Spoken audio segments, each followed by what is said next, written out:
where were you before working together? Had it been a couple months, or, were you trying it on your own, or where were you before you came to us? Have you already looked on your own, or did you get our help, like when you started looking, or how did all that work? The way that I came to you was, so I actually lost out on a promotion at my current company. Well, it was like a 4-month interview and I made it to like the final round. And then ultimately they selected someone else for the promotion.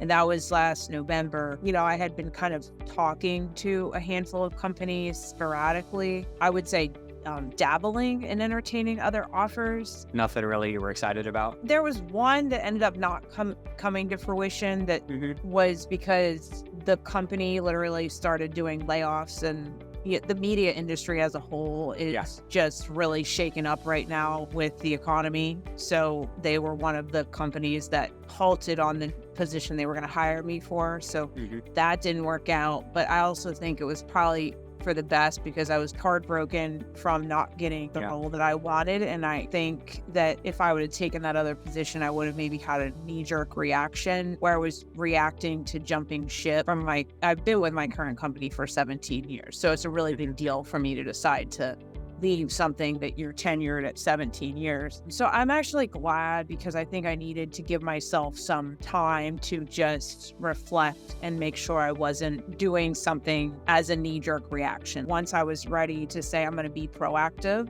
about looking and not just kind of dabbling about it, I just started Googling, and then I think I saw your Facebook ad and When did you make that in your head, of, hey, maybe I should get some additional help? Were you not hearing back from people? Was it something in the interview? Was it, just time? For me, it really wasn't anything like that. I know that's probably different than maybe most of the people you met with. I just happen to be a big believer in taking control of your own destination, like wherever you want to go, like take control of it. And I felt like I needed to make a move, but I also needed someone to not just help me find another job, but I think what was appealing about it was that I knew that I had to go through like an exploratory process for myself of what it is that I really wanted. Like, I was afraid to leave and regret it because I made a knee-jerk emotional reaction.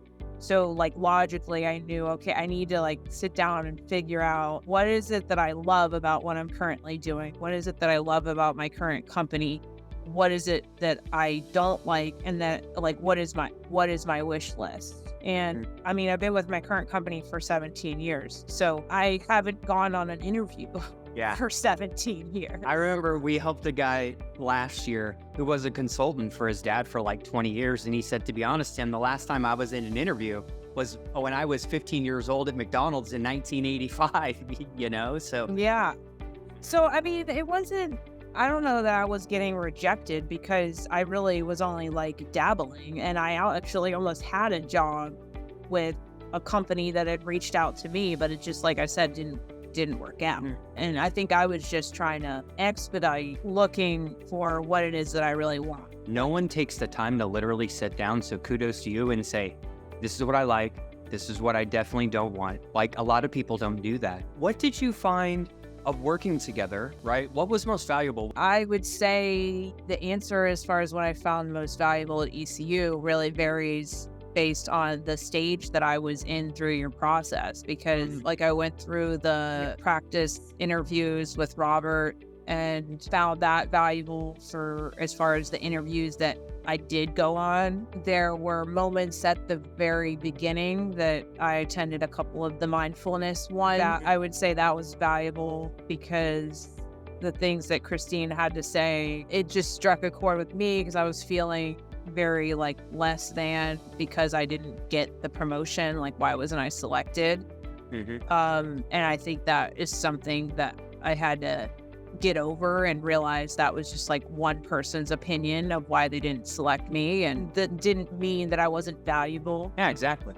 I'd always want to see in all the jobs that maybe I didn't get, right? Like, hey man, who beat me, right? Like, who beat me? You're probably sitting there saying, hey, I did great, who beat me? It's always very interesting, but people don't know that, hey, the world is big. And when you're competing at this level and beyond, everyone's probably had accomplishments. Everyone probably has their, all the stuff. So there's something I want to do once I get into my role and get settled a little bit. It ended up allowing me to connect with really high level people across a lot of different major companies. I had all these different networking calls that ultimately didn't pan out into real opportunities for me, but gave me a lot of insights into what was going on in their company and in an industry. I plan to keep in touch with them. Absolutely. You'd be crazy not to. That's what people do. They come in, they get the next job, and they just forget everything.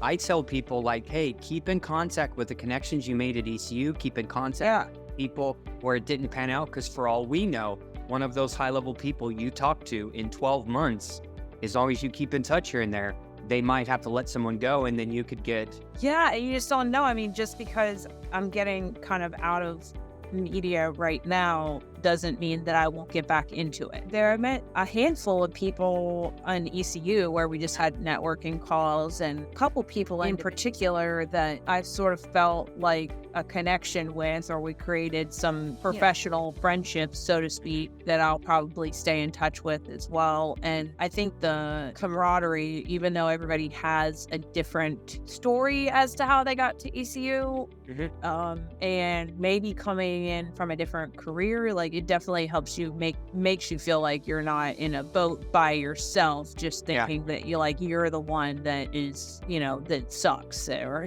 whatever. Yeah. So it's refreshing sometimes to come in and see other people that you're like, hey, they're successful, they got a good background, so it's good to have that. Where did you end up and how did you get there, right? And like, what was the, did you get an increase? Did you get a title new change? Or how did it all pan out relative to where you were before? Well, it's a 30% total comp lift for me from where I'm at now. And I also was able to negotiate on top of the comp lift equity into the company.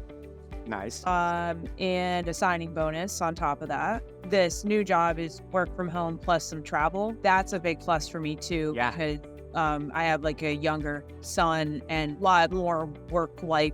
Yeah. I hate the word balance because that implies I work less, but integrated. I'm moving into a senior director of B2B marketing is the title. Everything that I had written down as far as kinds of titles I wanted, I thought I was going to stay more on the sales side. That part of it being a slightly different role than what I had predicted will be a pivot for me, but I think a really positive one. Absolutely. A lot of people get caught up, in my opinion, this is just my opinion.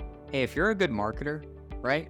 It doesn't matter the product and the service. If you're a good sales professional, sales leader, it's not about the product and the service of the industry. It's literally the same thing. Everyone thinks they're different, but essentially, relatively, while there are some differences, it's relatively the same. I wish you the best of luck, okay?